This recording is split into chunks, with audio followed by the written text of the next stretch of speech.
저하고 아내하고 임신을 하고 아이가 생길 줄 알았죠. 근데 2년이 지나도록 생기지 않았습니다. 약을 지었습니다. 좋다는 약을 먹었는데 생기지 않았습니다. 남아공에 갔습니다. 근데 부모님이 환경 좋은 데 가니까 이제 자녀가 생길 수 있겠다 기대를 했습니다. 어느 날인가 남아공으로 전화가 왔습니다. 저희 어머님이었습니다. 목소리가 격양되어 있었습니다. 그래서 무슨 일인가 했더니 태몽을 꾸셨대요. 큰 황소가 집 안으로 들어오는 꿈을 꿨다고. 그래서 분명히 너희 소식일 거라고, 병원에 가보라고. 그래서 제 아내한테 물었지만 아무런 반응이 없었고, 그래서 병원에 가봐야 되나 고르고 있었는데 병원에 갈 필요가 없게 되었습니다. 당시에 미국에 계셨던 저희 형님 집에 셋째가 임신이 된 거였어요. 저희 어머님이 꾼 꿈은 저희 형님 태몽이었던 거죠. 그래서 남아공에서도 안 되고 한국으로 돌아와서 교회를 개척을 했는데 그제서야 하나님의 자녀를 주셨습니다. 그래서 6년 만에 지금의 이 쌍둥이를 얻게 되었습니다. 이 자녀라고 하는 거, 그것은 내 힘으로 되는 게 아닌 것 같습니다. 그냥 우연히 태어나는 것도 아닌 거고, 그래서 하나님께서 전적으로 도와주셔야 합니다. 근데 우리가 흔히 그런 표현을 씁니다. 자녀를 가졌다, 자녀를 가졌는가. 근데 이런 가졌다라는 표현을 많이 쓰는데 정확한 성경적인 용어는 맡았다입니다. 맡았다. 하나님께서 우리에게 자녀를 맡기시는 거죠. 우리 시편에 있는 말씀을 하나 보겠습니다. 시편 127편 3절 시작. 보라, 자식들은 여호와의 기업이요 태의 열매는 그의 상급이로다. 여호와의 기업, 여호와의 유산, 여호와의 소유라는 뜻입니다.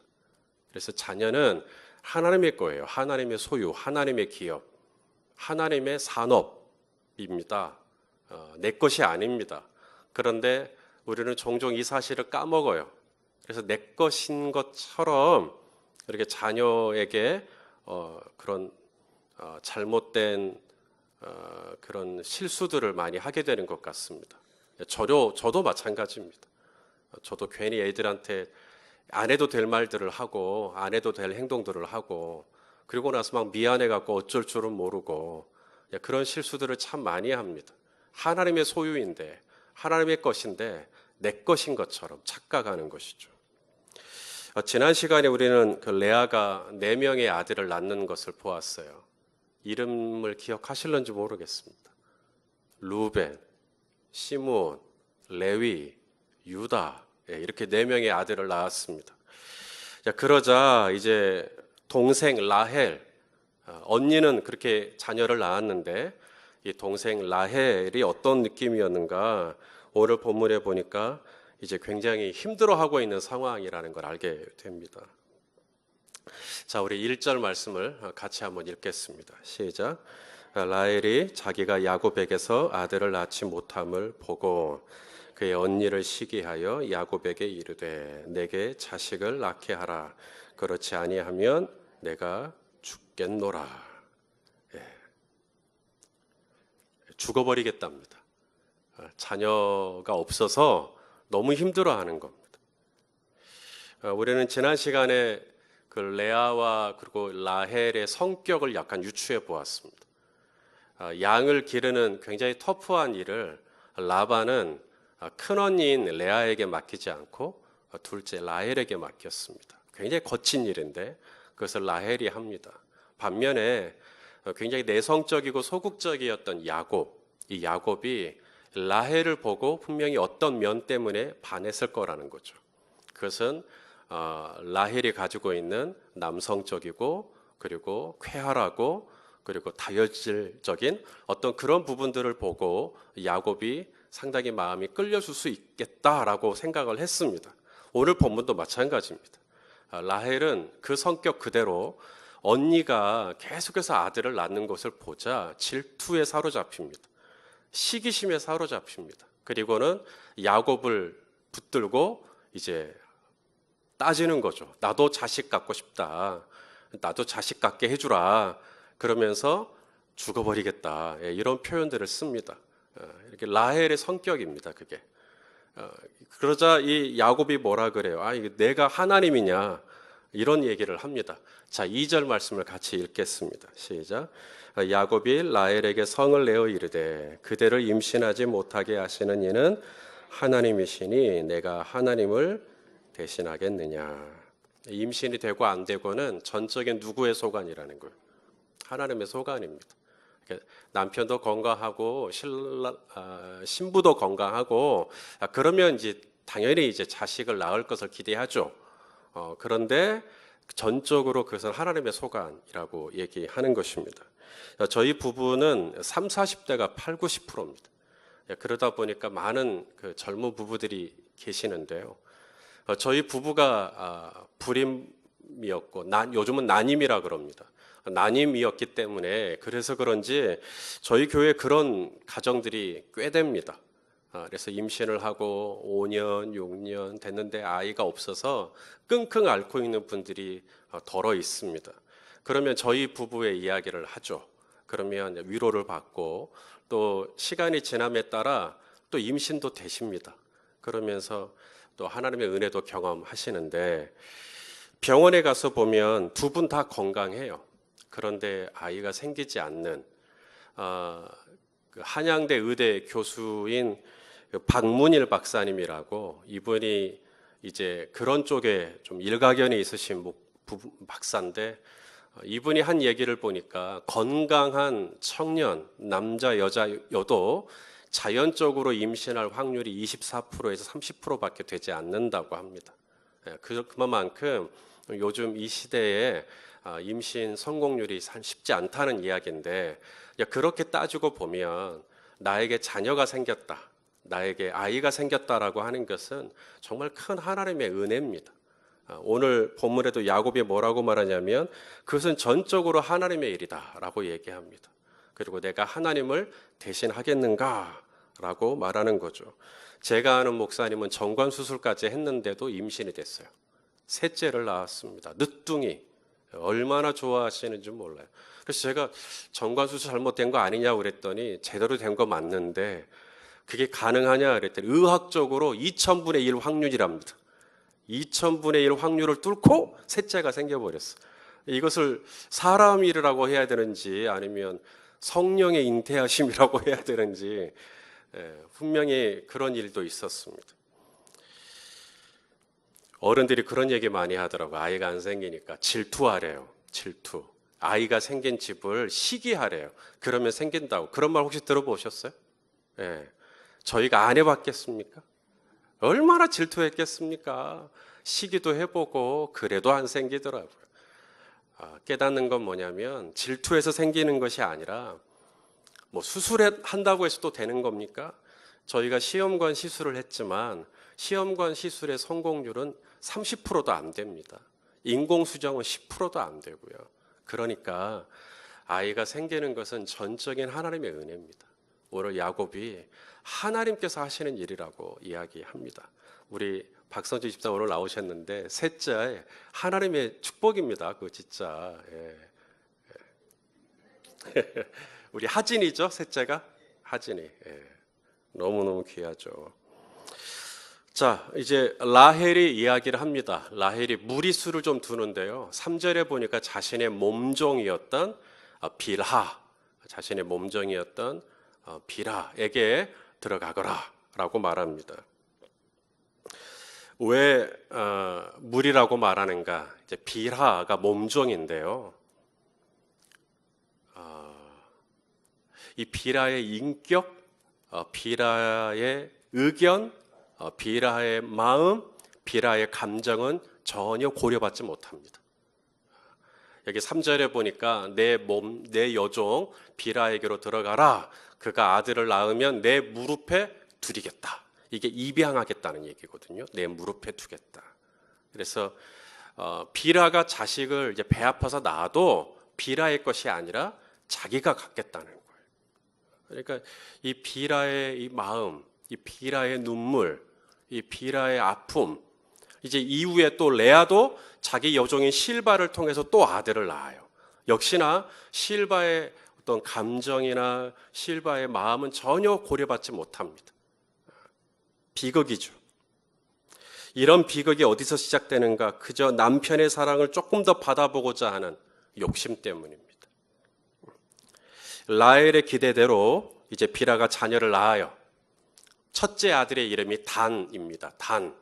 자, 우리 30장 6절에 자, 우리 한번 읽어보죠. 단의 뜻이 뭔지. 시작. 라헬이 이르되 하나님이 내 억울함을 푸시려고 내 호소를 들으사 내게 아들을 주셨다 하고 이로 말미암아 그의 이름을 단이라 하였으며. 자, 오늘도 네 명의 아들의 이름이 나옵니다.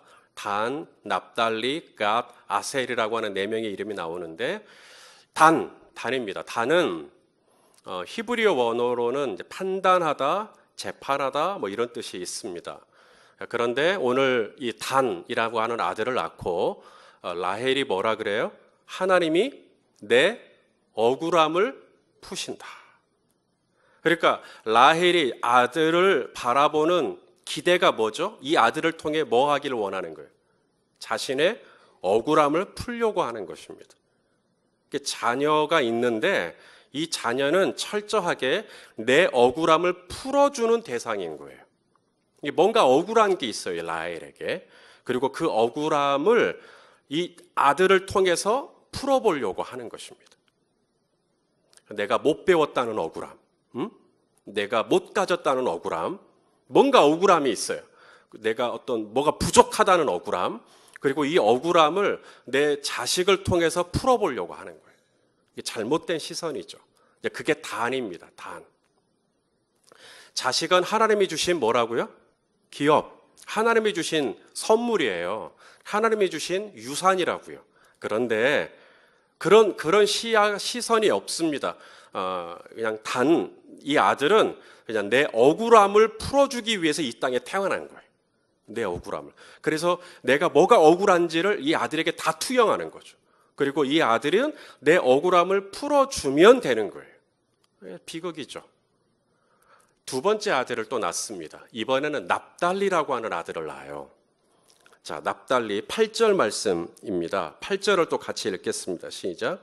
라헬이 이르되 내가 언니와 크게 경쟁하여 이겼다 하고 그의 이름을 납달리라 하였더라. 자, 납달리의 뜻이 뭐라고요? 경쟁입니다. 경쟁. 그러니까 납달리라는 아들을 낳은 이유가 뭐예요? 언니하고 경쟁해서 이기기 위해. 그래서 이제는 납달리에게 뭘 기대하는 거예요? 내가 다른 사람하고 비교했을 때 꿀리지 않는 뭔가가 있기를 기대하는 것입니다. 내가 다른 사람하고 비교했을 때 뭔가 좀 이길 수 있는, 괜찮다고 얘기를 들을 수 있는 것을 이 납달리에게 기대하는 거예요. 다는 뭐라고요? 내 억울함을 풀어주라고. 그 다음 두 번째 납달리는요, 내가 누군가와 비교됐을 때 꽤 괜찮은, 폼나는 내가 그런 어떤 자식이 되어주기를 바라는 거죠. 그래서 납달리라고 이름을 지은 겁니다. 그래서 이 자녀는 하나님의 유산이 아닙니다. 하나님의 기업이 아닙니다. 지금 라헬에게는 그런 신학이 없어요. 라헬에게는 자녀를 바라볼 때 그런 성경적인 가치관이 없습니다. 뭐예요? 이 아들은 나의 억울함을 풀고 이 아들은 내가 누군가랑 경쟁했을 때 꽤 괜찮아 보일 수 있도록 하기 위한 도구요, 수단일 뿐입니다. 이게 단과 납달리를 바라보는 라헬의 마음이에요. 비극이죠. 자, 그렇다면 우리가 자녀를 바라볼 때 제대로 바라보는 건 뭔가? 바르고 건강하게 바라보아야 하는 시각은 뭔가? 이제 레아의 또 이야기를 또 보겠습니다. 레아도 자신의 몸종 실바를 통해 두 아들을 낳아요. 첫째 아들은 갓입니다. 갓. 자, 우리 한번 11절 말씀입니다. 같이 읽겠습니다. 시작.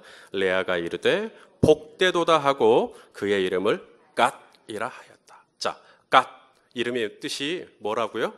축복입니다. 축복.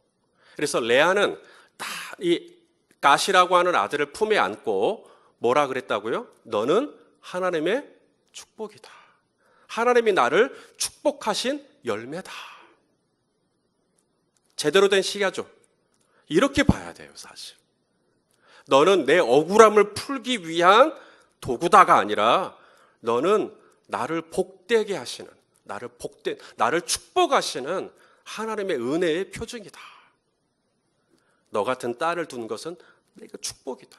너 같은 아들을 둔 건 나에게 축복이다. 그 이름이 뭐라고요? God. 집으로 돌아가셔서 아들이건 딸이건 우리 다정이하고 윤희한테 너는 가시야. 아버지 도대체 오늘 어디 예배를 드리다 오신 거예요? 라고 할지 모르겠지만 너는 가시야. God. 하나님이 나에게 준 축복이라고. 축복. 그 다음 또 아셀이라고 하는 또 다른 아들을 낳습니다. 자, 13절입니다. 오늘 본문이 끝나는 13절 시작. 레아가 이르되 기쁘도다. 모든 딸들이 나를 기쁜 자라 하리로다 하고 그의 이름을 아셀. 제가 아는 장로님 딸 이름도 아셀인데 이 아셀의 이름의 뜻이 뭐라고요? 기쁨. 기쁘도다. 그래서 하나님께서 우리 이엘이를 우리에게 주신 이유, 하나님이 우리에게 자녀를 주신 이유가 뭐라고요? 하나님이 나에게 기쁨을 주시기 위해서. 그래서 너는 나의 기쁨이다. 하나님이 나에게 기쁘라고 나에게 주신 선물이다. 그렇게 바라보아야 하는 것입니다. 그래서 하나님이 나에게 주신 자녀는 내 억울함을 푸는 대상도 아니고 또 내가 누군가랑 경쟁을 해서 이기려고 하는 도구도 아니고 God, 하나님의 축복이고 아셀, 하나님의 기쁨이고 그런 마음으로, 그런 눈으로, 그런 가치관으로 우리가 바라보아야 할 줄로 믿습니다.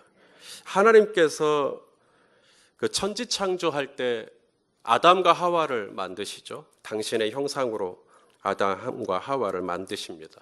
그리고 나서 제일 먼저 하신 일이 있어요. 같이 한번 읽겠습니다. 창세기 1장 27절에서 28절 시작. 하나님이 자기 형상 곧 하나님의 형상대로 사람을 창조하실 때 남자와 여자를 창조하시고 제일 먼저 그들에게 복을 주셨죠. 축복하셨어요. 그러면서 그들에게 이르시되 뭐라 그래요? 생육하고 번성하라고 말합니다. 그러니까 자녀를 생산하는 것은 하나님의 축복의 결과입니다. 하나님이 축복을 해주셔야 생육을 해요. 하나님이 복을 주셔야 이게 자녀를 생산하는 것입니다. 자녀를 주신 것은 내 억울함을 풀라고, 자녀를 주신 것은 내가 누군가랑 경쟁해서 이기라고 주신 게 아니라 God, 하나님의 축복이에요. 아셀, 하나님이 나를 기뻐하라고. 이 자녀로 인해서 내가 기쁨을 얻으라고. 그래서 아담과 하와를 두신 동산의 이름이 에덴이죠. 에덴의 이름의 뜻이 기쁨이잖아요. 기쁨. 그래서 하나님은 저와 여러분의 삶에 기쁨을 주기를 원하시는 걸 믿으시죠? 그 기쁨을 주기를 원하셔서 주신 게 자녀라는 거예요. 우리 이엘 때문에 많이 웃죠. 그죠? 많이 기뻐하죠. 성경이 때문에 물론 속이 문드러질 때도 있겠지만 기쁨이 많죠. 예. 오늘 이 시대의 아픔이 뭐냐면 자녀를 짐으로 여기는 겁니다. 그래서 자녀를 안 낳으려고 그래요. 제가 아는 분도 의사 부부인데 이게 뭐랄까 자녀를 부담스럽게 여기시더라고요.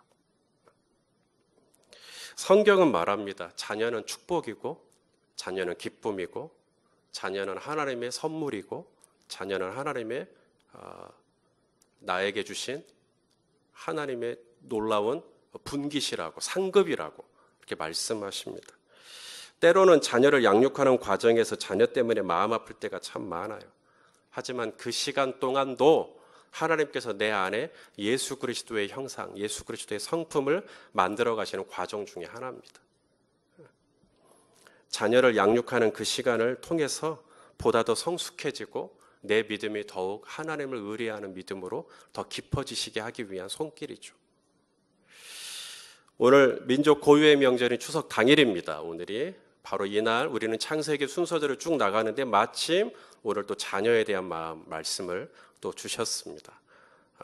정말 나에게 주신 자녀의 의미가 뭔지, 하나님이 나에게 자녀를 허락하신 목적이 무엇인지, 단 나의 억울함을 푸는 것, 납달리 내가 누군가랑 경쟁해서 이기라고 그렇게 해서 주신 게 아니라, 그건 이 세대의 가치관이고 우리가 마땅히 가져야 될 자녀에 대한 바른 성경적인 가치관이 뭐냐면, 내 자녀는 가시다, 하나님의 축복이다, 아셀이다, 하나님의 기쁨이다, 이런 마음 가지고 돌아가셔서 정말 우리 자녀들에게 너는 나의 축복이고 너는 나의 기쁨이라고 그렇게 고백해 주면서 이 추석을 보낼 수 있다면 참 좋겠다라는 생각이 듭니다. 기쁘고 복된 남은 연휴가 되시기를 예수님의 이름으로 축원합니다. 제가